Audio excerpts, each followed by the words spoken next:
Why do jocks do super gay hazing rituals on younger guys? Humiliation. It's been going on forever and seems to be some weird idea of team building culture. When I was in HS, I remember a guy on my school's wrestling team telling me he got held down and sodomized by a banana.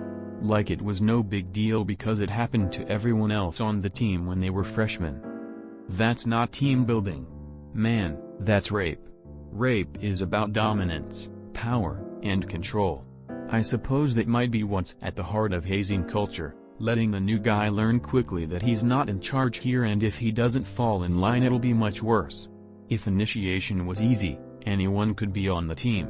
We just want tough people. Toughen up. Anyway, my HS was shitty at sports and anyone with any talent went to a different HS across town. I'm sure it was even worse there. When I was in 9th grade, the baseball team all jerked off on the bus. Baseball players are the absolute gayest of all the straights. It's a macho masculine type of thing. A hazing involves going through extreme discomfort to be accepted and bond into the group. For the bro, Chad crowd, the most uncomfortable is gay stuff. Because a lot of sexual insecurity is baked into frat culture. It's all about control. It gives them an unbelievably satisfying amount of control. To control someone even sexually.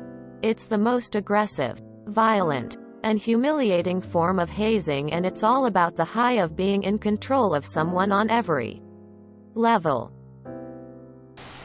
It's not gay as much as sexual assault. Gay as an attraction to the same sex. A mental thing. Do not confuse this with mechanical actions of rapists, pedophiles and/or opportunists. Sexual assault is a power move, and much like in prison, it can be used as an enforcement mechanism, a penalty for stepping out of pecking order, or, when a dominant lends their punk to others, as a favor trade to ensure continued loyalty. In the case of high school, dominance is being honed, and a lot of teenagers will cross lines to see what they are capable of.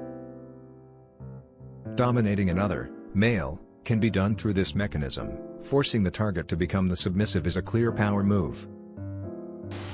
Straight guys always do strange homoerotic things to each others.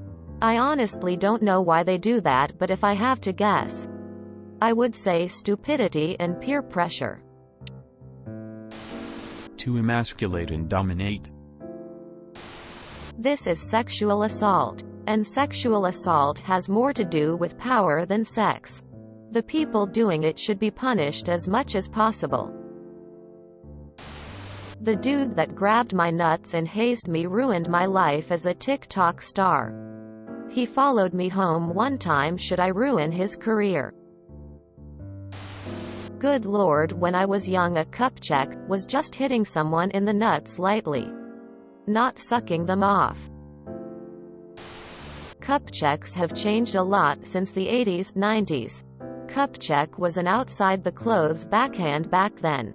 I think things like this may be some closet homosexual behavior that is being disguised as playful hazing to normalize it in someone's mind. I've never understood this shit.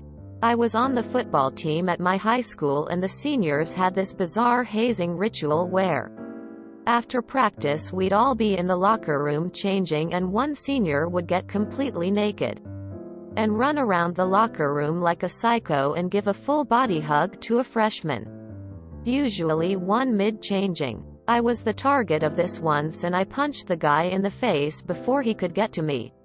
For a bunch of dudes who presented themselves as the big masculine kings of the school, they did some seriously gay shit. Nothing is gay until there is a wiener inside you. Parking cone up another dude's butt? Not gay. Giving handjobs for $20 on the subway? Not gay. Penis in your butt? Super gay. Imagine being confident or powerful enough that, despite all social convention and laws, you could finish an argument by just dropping your pants and take a shit on the floor. with zero fear of physical or emotional threat. Imagine you have a gun or a dead man switch for a bomb. It's at least partially a pack dominance thing. The homoerotic element might be a combination of socialized taboo for males to touch one another with tenderness. Hugs are about as okay as it gets. But don't let the hug linger. And as someone else mentioned, pushing the homosexual boundary because it is so taboo.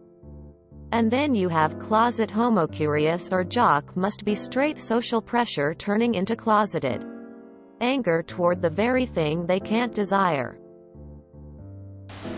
Man, American schools are weird AF! Exclamation mark GIF. It's really about humiliating the younger men, based on the idea that being gay is bad and that by doing these things they are somehow turning the younger men gay. It's this as weird trend that the more outwardly homophobic someone is, the more weird homoerotic stuff they feel the need to do. My coworker said his lacrosse frat made them do an elephant trunk walk. You all bend over in a straight line. You grab the dude's hog in front of you. The guy behind you grabs yours and you all walk around the house. WTF? This stuff's been happening forever. Some guys will do anything to embarrass or degrade another guy, whether friend or foe. Whether it makes themselves look like jackasses or not. They usually get away with it, but if they do get punished, everyone and their mothers go out of their way to defend them. If you don't like someone doing it to you, clock 'em. Some people can't comprehend anything being bad beyond, if I do that again, someone will hit me. Is that healthy? No. Of course not. But that's pretty much where our society is now. I say this knowing full well I'll be downvoted into oblivion. Because that's where our society is now as well. We can't hug Nazis into submission and we can't expect a bully to correct their behavior if everyone apologizes for them and if we're afraid of being the one called a bully for retaliation. If you enjoyed this video, please check out our playlists full of similar content. Epicaricast is like doom scrolling for your ears. Please like, share, and subscribe.